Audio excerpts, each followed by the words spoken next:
আল্লাহ রাব্বুল আলামিন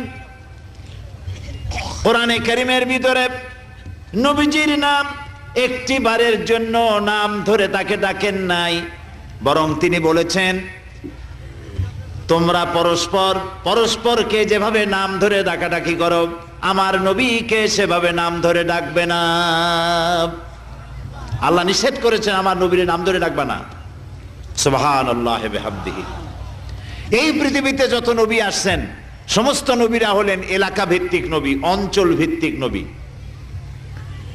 এক এক এলাকার, নূহ আলাইহিস সালাম এক এলাকার, মুসা আলাইহিস সালাম আলাক এলাকার, দাউদ আলাইহিস সালাম আরাক এলাকার, এরকম এলাকা ভাগ ভাগ করা। কিন্তু মুহাম্মদ সাল্লাল্লাহু আলাইহি ওয়াসাল্লামকে আল্লাহ রাব্বুল আলামিন কোন এলাকার জন্য নবী বানান নাই।